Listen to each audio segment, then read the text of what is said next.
Welcome, everyone. My name is Andrea Richardson, and today we'll be continuing our discussion on diversity, equity, and inclusion. Last episode, we introduced Dr. Christine Moses, CEO of Buffalo Cloud Consulting, and Mindy Kirrane, Senior Consultant at BerryDunn. Welcome. If you haven't taken a listen of our first episode, I would encourage you to break out your headphones and take a listen. We discussed the diversity, equity, inclusion, what it is, some key competencies, the impact that it can have on communities, agencies, and people.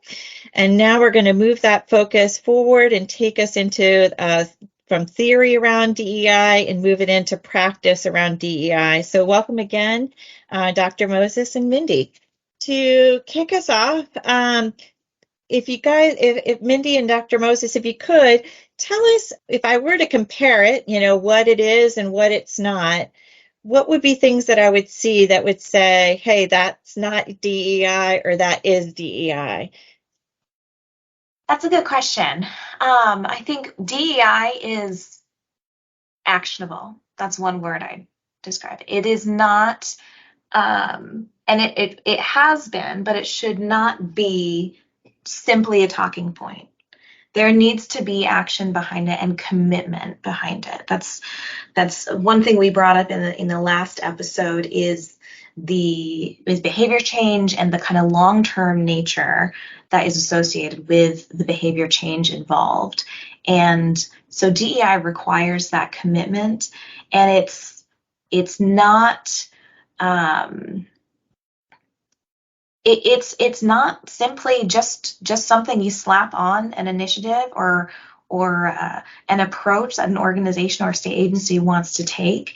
It really requires those actions for change, because you won't have the DEI promise and the impact that you need without making those commitments. Mm-hmm. Yeah, it's a real commitment to time. When you engage with a new client or even a client that you've been with for a long time and they've decided they want to come at this from an equity perspective, there's going to be a lot of time to build relationships.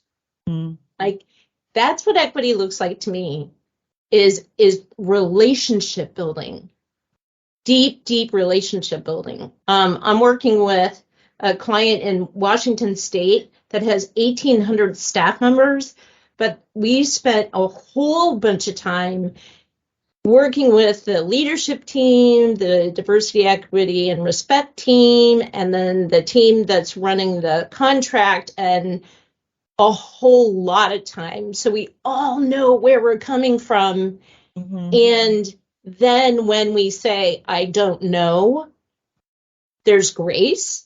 And mm-hmm. we're all going to come at it together from a collaborative perspective. Mm-hmm. And so then I don't get caught up as a facilitator and consultant as, this imposter syndrome, right? Mm-hmm. Which BIPOC can have at a greater rate. Then I get to be my real self. And then I get to have all of me in the room and serving the client to the best of my ability.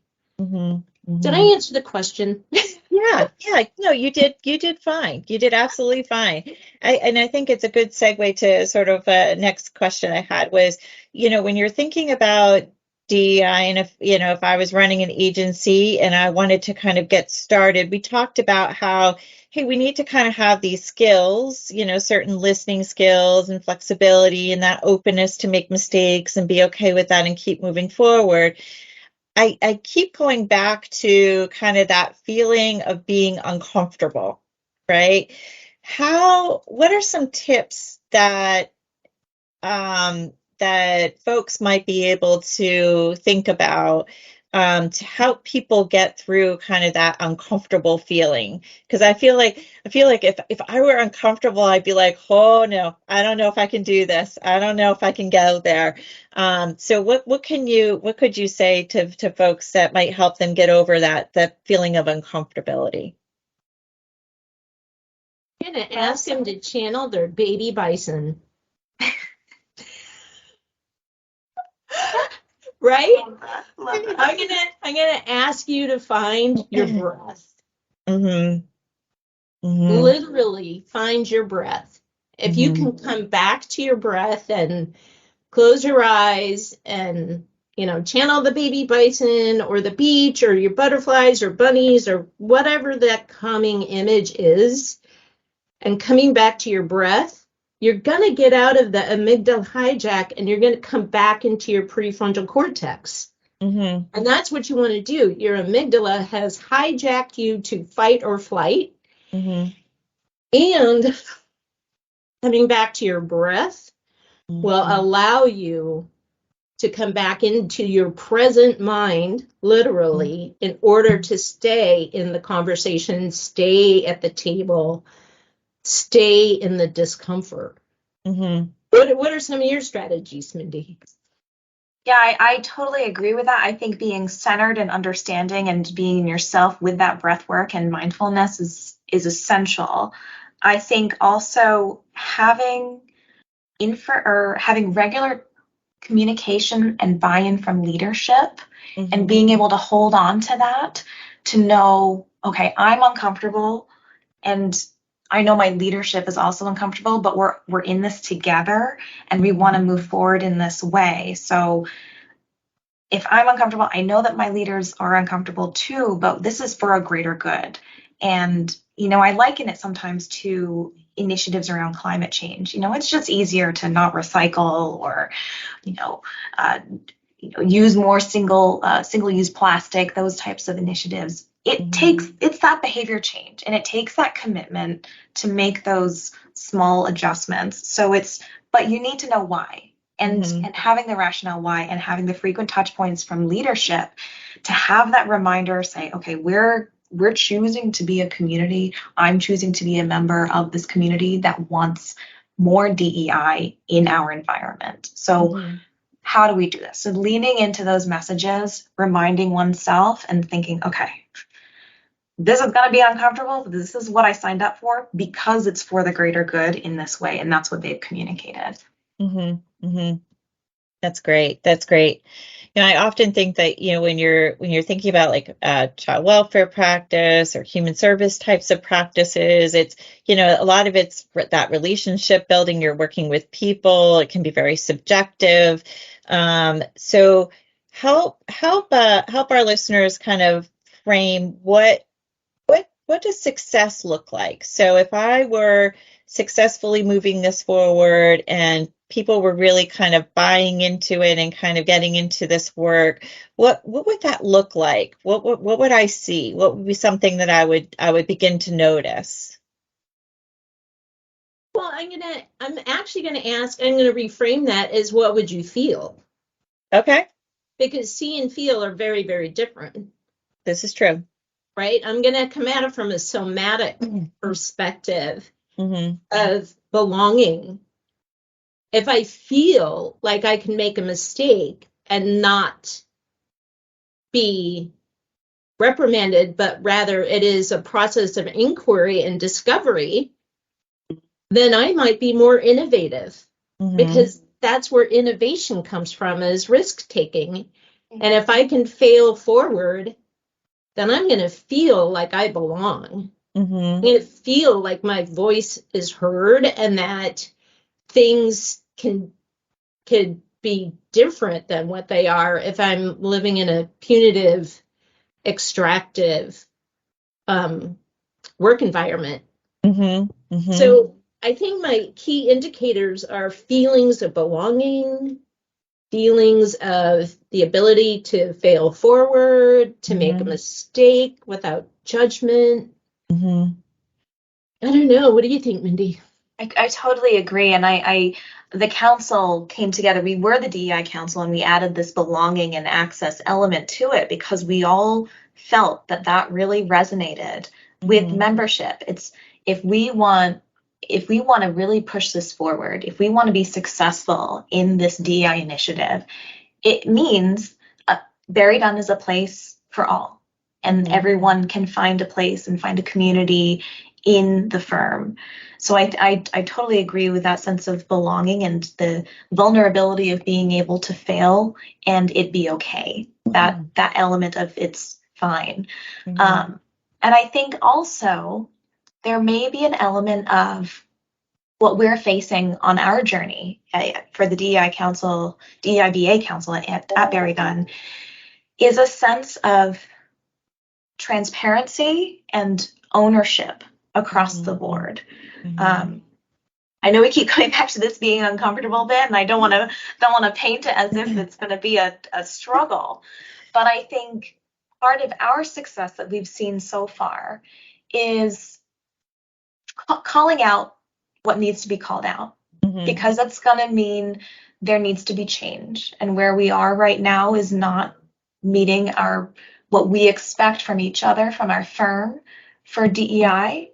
And so being able to comfortably call out what needs to be changed across the firm, across leadership, in the conversations among each other, and being able to say, this is so that we can achieve a more diverse, a more equitable, a more inclusive environment. And so calling out that and having that ownership amongst each other is an important one. And Mindy touched on something super important, that the ability to give and receive feedback and seek out feedback. If your organization has ways of doing that, that then allows for those real human-centered conversations to happen. Then you can normalize conversations around race and racism and othering, because we know already that if I'm going to receive feedback, I'm not freaked out, right? Oh my God, I'm going to receive feedback. This is so terrifying. No, this is an opportunity for growth and learning, right? If we can shift even giving and receiving feedback into a learning experience, that's going to bring down the temperature of everything within the organization to a manageable place. Sure. And then I can listen, I can hear, I can learn, and I'm not feeling like I am being attacked or like some punitive relationship. So that's a really important skill for BerryDunn as well as, the client. Right. I love that. I think that's a great perspective and a great way to frame it too, that kind of opportunity, because while we are saying, it's going to be hard, these are these hard truths that we have to accept, it's a journey that we need to move on. Ultimately, this is so that we can serve others better. This is why we want to move forward, because we can serve our clients better. We can serve each other within the firm better with this recognition. So I love that framing of having this be a real opportunity for change, not simply we ought to do this. This is where the direction's going. This is so we can serve better and be better for ourselves. So everyone wins, right? Yeah. Everybody wins. Right. Yeah, I think that you've both said some really, really important things here. When you're talking about, Dr. Moses, you said, about people belonging and feeling heard. And, when you were saying those things, I was thinking, a lot of the things that in child welfare and human services broadly, what we experience is that we have this constant turnover, right, of staff that, leave the work because, the culture isn't good within the agency. They don't feel like they're heard. There's just all of these different issues that they're experiencing, but that, by kind of going through this process, that can help in that area where people are feeling like they're heard, they belong, they're developing, they're part of a process or part of a culture that is continually improving, and we're not always perfect. And what a great analogy to then bring it to, like, hey, if we're serving each other and supporting each other in this way, we can do that with the children, youth, and families that we work with every day. That just kind of trickles down to that work because, we're experiencing it ourselves. And so we can, draw from that experience. So tell me a little bit about what are some things that are important, as we're thinking about working with our families and working with, communities broadly, or even specifically, I guess we could be specific too. What are some things that, if I want to be able to partner with impacted groups and kind of be able to go through this journey together, how would I do that? Or what some things I need to kind of think through to be able to do that? They need to lead. The impacted groups, the historically minoritized groups, need to lead. Mm-hmm. You have to be a servant leader, somebody who leads from behind or beside, but not in front. You have to be in service to that organization or that group in order for them to lead. Mm-hmm. Because if you're really going to do the work, that's what we need to deeply listen and that's the hard part about being a consultant, right? Is because you have the client and they want this and they want that. Mm-hmm. And then you have the community that's going really slow or needs to learn or, needs some capacity building or needs to really first thing, identify the harm that has happened in the past and then address it. Like, nothing is going to really happen until the client hears about the harm that's happened in the community that the client has caused. So that would be step one. And then you need to center those voices in order to identify the barriers. And then it's up to the client to tear down the barriers. And the community may even tell you how to do that. Yeah, that's an ideal, and that BerryDunn is the facilitator of those conversations. Yeah, and that's what I was going to ask and follow up to that one is, do you recommend for agencies that are kind of looking to engage the community in this type of work and having these types of conversations, that in order for everyone to be actively at the table having the conversation, you really kind of need that third person who could be facilitating, so that you don't have someone who's like from the agency who's facilitating the conversation. It really is parties at the table equal to the work. Yeah, I would totally recommend a third party. Yeah, I totally agree with that. And I think that's what's key in something that Dr. Moses has shared is that feeling of partnership, because it's very likely, at least for many of the state agencies that are traditionally and historically that have done at least public health work before, it has been forced upon communities.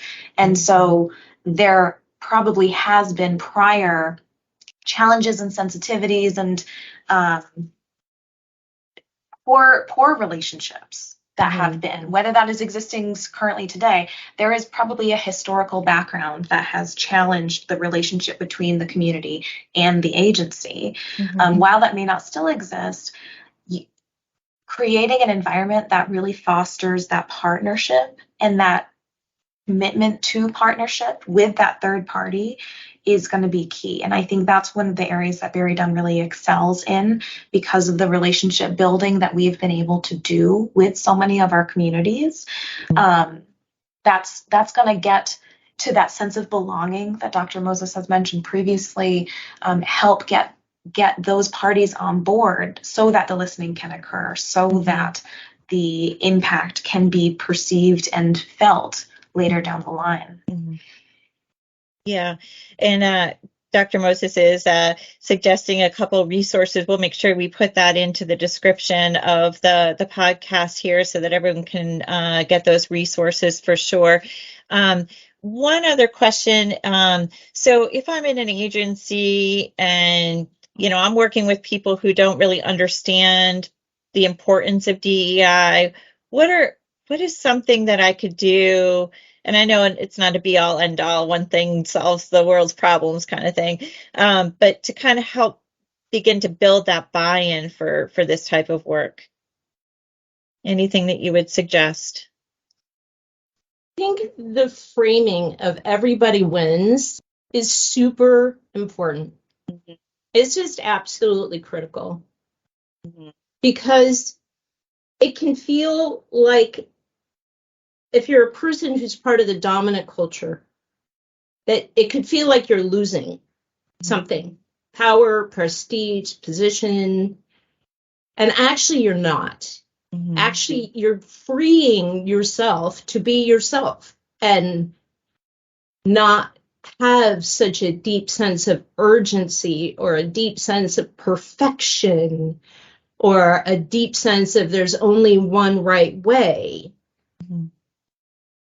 You're allowing everyone to come in and to take risks and fail forward and discover their jewels, Mm-hmm. the shiny, sparkly parts of themselves that have not been welcomed into the organization before. Right. So that's how I see equity as a game changer for creativity and innovation. Mm-hmm. And would love to, Mindy, what's your take on that? Because that's a great question. Mm-hmm. Definitely a great question. But what really sticks out to me is the importance of that buy-in. Mm-hmm. And I think it's so critical to address that head on before moving forward, because I think if you attempt to implement or address DEI initiatives without that fundamental buy-in from those key players, it's not going to be successful. You're going to have resistance on either side. You may have a really interested group of people, a subset that really want to move this forward, but if they don't have the buy-in from the sponsors and the leadership that they need, it's not going to be effective. So teasing that out, understanding why there isn't and what the challenges are, I think it's worth the time, because otherwise it's just going to be an unsuccessful initiative. Mm-hmm. Mm-hmm. Yeah, so true, so true. And I think I can't even believe we're at the end of our time together. This has just been like such a good discussion, and I feel like, oh, I'd like another like 10 hours, to like talk about this, learn, make my own mistakes and fall forward, and really begin to empower others to do the same. We have definitely learned so much from you. From both of you. And so for our listeners, I want to remind you that change is hard, but worth it. And this type of change is definitely a journey, and definitely one that is worth the time and the effort. One that you have to start where you're at, and then keep aiming forward, encouraging the people that you work with, and for. Be open to listening to communities and to consider how one change could really make a difference.